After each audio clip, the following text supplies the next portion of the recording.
I am suffering from a character crisis in Super Smash Bros. Ultimate. I want to give every character a chance at becoming my main.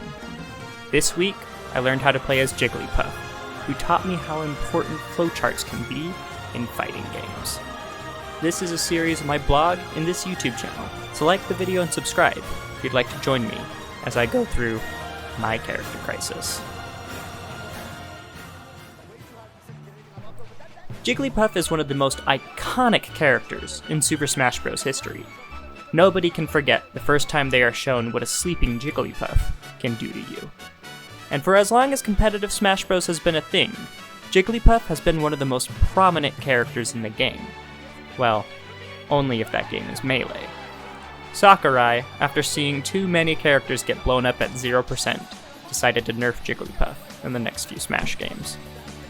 Jigglypuff went from arguably being the third best character in Super Smash Bros. Melee to bottom 3 in Brawl, and becoming the literal worst character in Smash 4. Her ability to kill characters at stupidly low percents was nerfed so hard that it was more likely you'd die first for playing such a light and floaty character. However, with the introduction of Smash Bros. Ultimate, Jigglypuff finally had a chance to redeem herself. With the changes to the game engine, as well as some buffs throughout the patches, Jigglypuff could finally call herself a mid-tier. This was all she needed though. Base Mage, the world's greatest Jigglypuff player, was able to place 9th at Terra, a super major with over 1,300 entrants, as solo Jigglypuff. While she can't kill at 0 like she used to be capable of, her combos are still devastating, and her edgeguarding is unmatched by anyone else in the cast.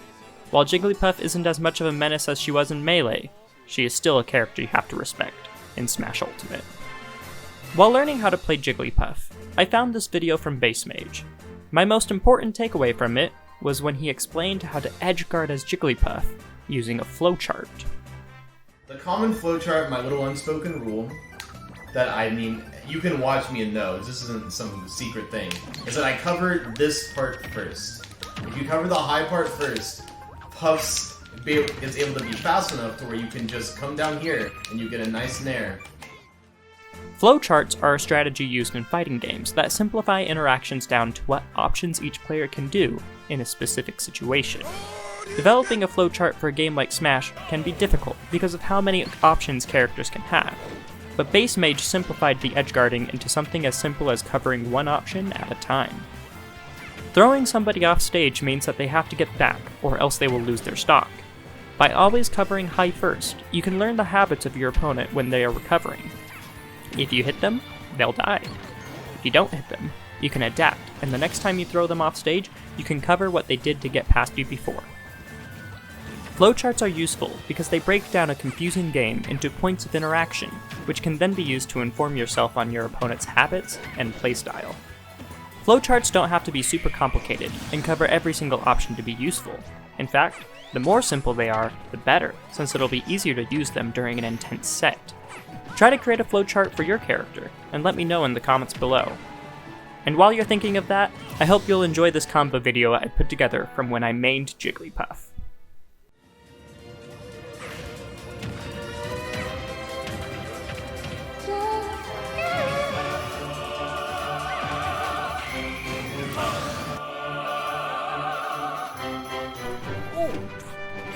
Ooh, that was good! Oh, he used a wall jump? Smart. Nice. Good night. I think Nest Recoveries is like the really... Ooh! Ooh, I got that. Very nice. I should have called the roll-in. See, that's what I need to do with Puff more, is I need to call people's roll-ins and like kill them with rest. Like that.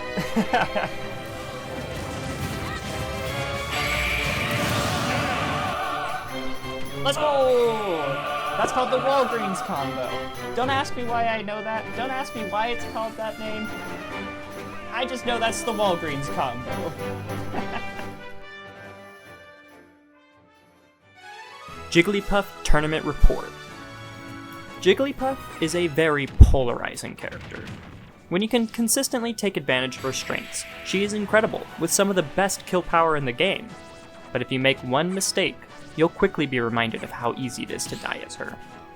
However, no matter how dire a match looks, Jigglypuff has the potential to be one of the most clutch characters in all of Smash. Let's see how I did. Round 1 winners. Gerudo Navi. Last time I fought Gerudo Navi, I was playing as Dr. Mario, and even managed to win my set against him. Beating your bracket demon is always a great feeling, but it only matters if you can consistently do it.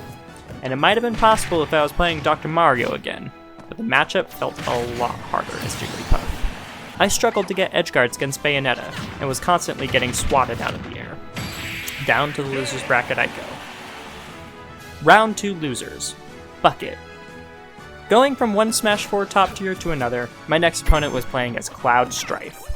While Cloud's sword can be really obnoxious to deal with, this matchup felt a lot more favorable for Jigglypuff. I only need to get Cloud off stage once to take their stock. I even managed to close out Game 2 with 3 stock. Round 3 losers. Marauder.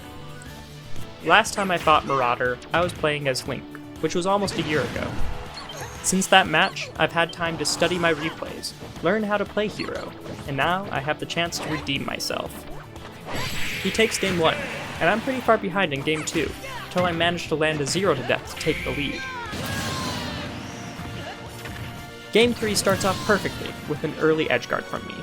I'm feeling great, until I get cheesed by Hero.